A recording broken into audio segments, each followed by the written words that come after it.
Dear students, आज हम बात करेंगे वॉइस की। वॉइस चेंज, नॉर्मली जिसको हम एक्टिव वॉइस और पैसिव वॉइस बोलते हैं। वॉइस एक्चुअल है क्या?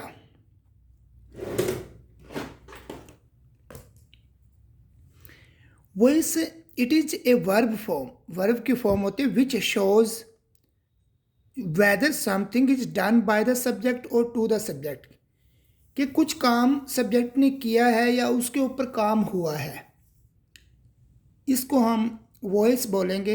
इसमें एक एक्टिव वॉइस होता है। एक्टिव में जो सब्जेक्ट है वो डूअर होता है, काम करने वाला होता है। जैसे Ram has written a story, तो राम यहाँ सब्जेक्ट है और वही स्टोरी लिख रहा है, वो काम करने वाला है। पैसिव में सब्जेक्ट डूअर नहीं होता।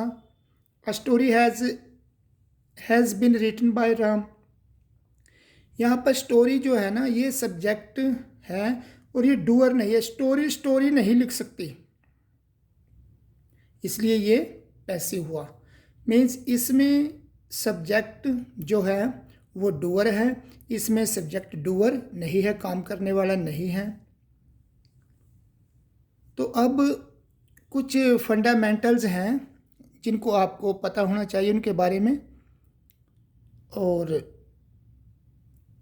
ये आप देखो, इसमें हम 4 वीडियोस में कवर करेंगे वॉइस को।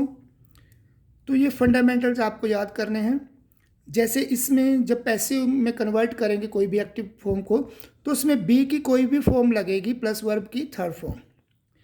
एक्टिव में अगर प्रेजेंट इंडेफिनिट टेंस है, like Ram writes a letter, तो पैसिव में आपको इज एम आर का यूज़ करना पड़ेगा, जो कि बी की ही फॉर्म है, और वर्ब की थर्ड फॉर्म जिसको हम पास्ट पार्टिसिपल भी बोलते हैं वो यूज करना पड़ेगा। A letter is written by Ram. ऐसे ही पास्ट इंडेफिनेट जो है उसमें पैसिव में वॉज वर यूज करेंगे हम।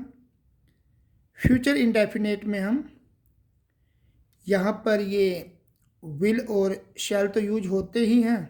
यहाँ पर हमने विल और शैल के साथ ये बी की बेस फॉर्म लगानी है और साथ में वर्ब की थर्ड फॉर्म। ये बेसिक है। कुछ एक और बातें ध्यान में जो रखनी है, डोंट चेंज द टेंस और द मीनिंग। टेंस पास्ट है तो पास्ट ही रहेगा, पास्ट परफेक्ट है तो पास्ट परफेक्ट ही रहेगा सपोज, और इंडेफिनेट है तो इंडेफिनेट है, वो चेंज नहीं करना आपने, ना टेंस ना उसका मीनिंग चेंज करना है। और ये डू डज और डिड, ये जो हेल्पिंग वर्ब्स हैं ये पैसिव में यूज नहीं होती। ये बताने वाली बात है, प्रैक्टिकली करेंगे तो आपको क्लियर हो ही जाएगा। देन सब्जेक्ट जो है एक्टिव में पैसिव में जाते ही, सब्जेक्ट जो है पैसिव में जाते ही प्रेपोजिशन का ऑब्जेक्ट बन जाएगा जिसको हम बोलते हैं ना बाय राम, वो बाय प्रेपोजिशन है, राम उसका ऑब्जेक्ट बन जाता है तो सब्जेक्ट कन्वर्ट हो गया ऑब्जेक्ट में। और ऑब्जेक्ट जो है एक्टिव वॉइस में, जो ऑब्जेक्ट होता है वो मेन वर्ब का सब्जेक्ट बन जाता है। जैसे आई राइट अ लेटर, यहाँ पर ये आई सब्जेक्ट है, लेटर ऑब्जेक्ट है, तो लेटर पैसिव में यहाँ पर ये सब्जेक्ट बन गया, आई जो है सब्जेक्ट ये ऑब्जेक्ट बन गया, और इसका ये जो सब्जेक्ट इसका रिटन मेन वर्ब का सब्जेक्ट बना है। अब देखो नेक्स्ट थोड़ी प्रॉब्लम आती है प्रनाउन को चेंज करने में। प्रनाउन अगर सब्जेक्ट यूज होता है तो नॉमिनेटिव केस लिखो उसका नॉमिनेटिव केस में देखो ये सारे बताए गए हैं, और अगर वो ऑब्जेक्ट की जगह यूज हो रहा है तो ऑब्जेक्टिव केस लिखो प्रनाउन का। जैसे यहाँ पर ये है नॉमिनेटिव में आई है, तो यहाँ आई यूज किया हमने सब्जेक्ट की जगह। अगर ये आई हमने इसकी फॉर्म ऑब्जेक्ट में यूज करनी है तो आपको फिर इसकी ऑब्जेक्टिव फॉर्म लिखनी पड़ेगी। यहाँ पर आई नहीं आएगा। आई कब आएगा? जब वो सब्जेक्ट हो। वी कब आएगा? जब वो सब्जेक्ट हो। यू, ही, शी, इट, दे, ये सब्जेक्ट की जगह आएंगे, ऑब्जेक्ट की जगह नहीं। ये इससे भी क्लियर करो आप जैसे ये है दे नो मी, दे यहाँ सब्जेक्ट है तो नॉमिनेटिव केस में आएगा। मी यहाँ पर ऑब्जेक्ट है तो ऑब्जेक्टिव केस में आएगा। ऐसे नहीं हो सकता दे नो आई, आई तो ऑब्जेक्टिव केस में लिखना चाहिए था, या मी नो ही, ये भी गलत हो गया। मी जो है ये तो भाई ऑब्जेक्टिव केस है, ऑब्जेक्ट की जगह दिखना चाहिए था, तो यहाँ तो आई आना चाहिए फिर, तो आई नो हिम करेक्ट होगा। अब उसके बाद फिर वो टेंसेस के बारे में देख लेते हैं। प्रेजेंट कंटिन्यूस में जैसे I am writing a letter है, तो इसमें हमने ये जो इज एम आर है वो तो रहेगा ही, साथ में हमने बीइंग पुट करना है और फिर उसकी वर्ब की थर्ड फॉर्म लगानी है। पास्ट कंटिन्यूस में वॉज वर्ब होता है, वॉज वर्ब तो लगाना ही है, बाकी आपने बीइंग प्लस वर्ब की थर्ड फॉर्म यूज़ करनी है। फ्यूचर कंटिन्यूस का कोई टेंस चेंज होता ही नहीं वॉइस। प्रेजेंट परफेक्ट में जो हैज हैव और वर्ब की थर्ड फॉर्म पहले ही लिखी होती है, तो हमने हैज़ के या हैव के साथ बीन लगा के वर्ब की थर्ड फॉर्म यूज करनी है। ये पास्ट परफेक्ट है, हैड रिटन द लेटर, तो इसमें हैड बीन लगाना आपने। फ्यूचर परफेक्ट में आपने यूज करना है बीन प्लस V3। इसमें विल हैव पहले ही लगा होता है, तो आपने विल हैव के साथ बीन लगा के वर्ब की थर्ड फॉर्म। और जितने भी मॉडल्स हैं कैन शैल शुड, उनके बाद आपने बी लगा के वर्ब की थर्ड फॉर्म यूज करनी है। तो ये बेसिक फंडा है जो बहुत ही छोटी क्लास में ही पढ़ाया जाता है, how to change the tenses when you have to change active into passive. So you have to follow all these instructions, right. अब हम इस वीडियो में डिस्कस करेंगे कुछ असर्टिव सेंटेंसेज के बारे में। वीडियो को 4 पार्ट्स में डिवाइड किया है। एक में हम पहले में असर्टिव का कुछ पार्ट करेंगे, फिर सेकंड में भी असर्टिव सेंटेंसेज डील होंगे, फिर नेक्स्ट हम इंटेरोगेटिव और इम्पेरेटिव करेंगे। तो इन असर्टिव सेंटेंसेज में सबसे पहले जो फंडा क्लियर करना है, अगर सेंटेंस में 2 ऑब्जेक्ट हों तब कैसे चेंज करना होता है पैसिव में। Like my friend gave me a book, यहाँ पर देखो भाई ये गेव जो है ना डाई ट्रांजिटिव वर्ब है। ट्रांजिटिव वर्ब कौन सी होती है? जिसको ऑब्जेक्ट की ज़रूरत होती है। डाई ट्रांजिटिव जिसके 2 ऑब्जेक्ट हों, तो यहाँ मी भी ऑब्जेक्ट है और एक ए बुक भी ऑब्जेक्ट है। मी यहाँ हुम का रिप्लाई है, तो ये इनडायरेक्ट ऑब्जेक्ट हुआ। बुक यहाँ व्हाट का रिप्लाई है, तो ये डायरेक्ट ऑब्जेक्ट हुआ। तो आपने क्या करना है, हम चेंज कैसे करना है पैसिव, इस डायरेक्ट को पिक करेंगे हम, इस ऑब्जेक्ट को हम सब्जेक्ट बना लेंगे ए बुक, क्योंकि गेव सेकंड फॉर्म है तो वॉज लगेगा, उसके बाद वर्ब की थर्ड फॉर्म गिवन लगेगा, और साथ में हमने फिर यहाँ पर टू प्रेपोजिशन लगानी है, और उसके बाद हमने मी जो ये इनडायरेक्ट ऑब्जेक्ट है वो लिखना है, फिर बाय लगा के एक प्रेपोजिशन, और उसके बाद ये जो सब्जेक्ट है इसका ऑब्जेक्ट बन जाएगा। तो क्या बन जाएगा, a book was given to me by my friend.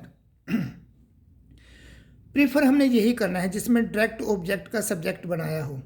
दूसरा, हम जो इनडायरेक्ट ऑब्जेक्ट है उसको भी सब्जेक्ट बना सकते हैं। जैसे मी को मैंने यहाँ ये ऑब्जेक्ट है तो मैंने यहाँ सब्जेक्ट बना दिया आई, ये वॉज गिवन, फिर हमने ये डायरेक्ट वाला ऑब्जेक्ट लगा दिया बुक बाय माय फ्रेंड। तो आप दोनों तरह से कैसे भी यूज कर सकते हो। फिर बात होती है भाई अगर सेंटेंस में 2 ऑब्जेक्ट हो, अगर सेंटेंस में एक ऑब्जेक्ट और एक ऑब्जेक्ट कॉम्प्लीमेंट हो। ऑब्जेक्ट कॉम्प्लीमेंट का मतलब जो ऑब्जेक्ट को कंप्लीट करे, जैसे the committee elected him president. इसमें आपने क्या करना है, पैसिव बनाते समय जो ऑब्जेक्ट कॉम्प्लीमेंट होता है उसको हमने वर्ब की थर्ड फॉर्म के बाद लिखना है। जैसे कि the committee elected him president, ये पास्ट का है तो हमने ऑब्जेक्ट पिक किया, यहाँ से इसका सब्जेक्ट बना दिया ही वॉज इलेक्टेड, उसके बाद थर्ड फॉर्म के बाद हमने ये ऑब्जेक्ट कॉम्प्लीमेंट लिख दिया प्रेसिडेंट, फिर हमने बाय द कमेटी लिख दिया।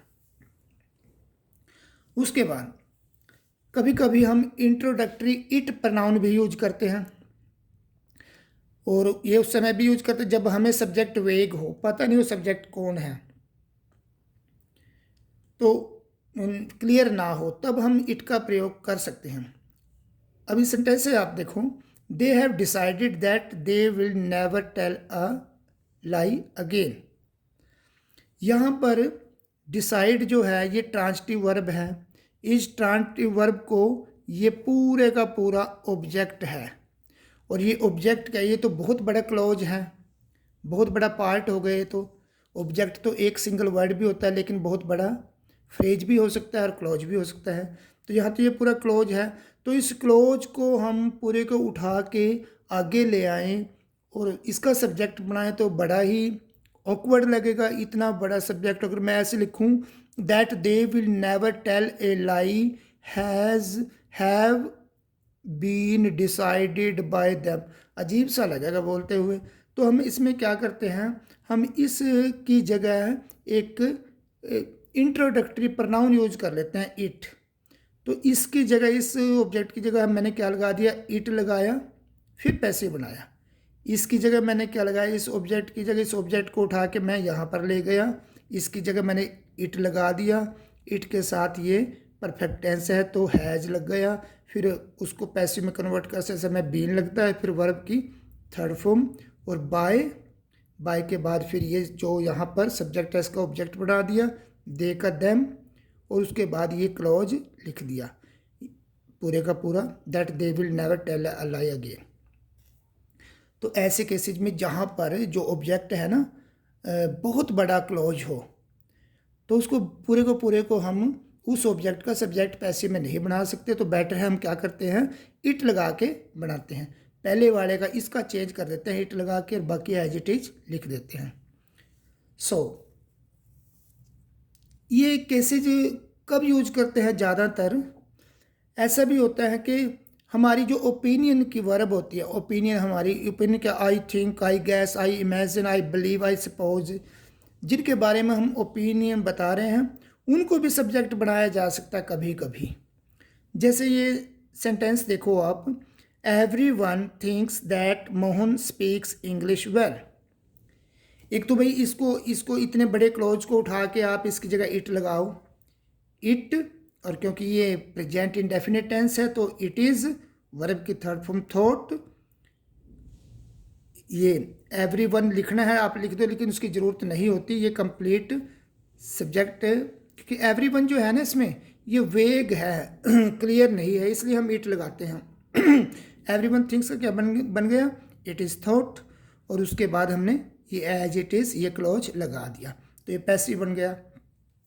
अब क्या है, इन ओपिनियन की वर्ब में कभी कभी हम क्या करते हैं, जो जिसके बारे में ओपिनियन है, जैसे यहाँ पर मोहन के बारे में है कि मोहन इंग्लिश अच्छी बोलता है, उसके बारे में हमारी ओपिनियन है, तो उसको भी सब्जेक्ट बनाया जा सकता है।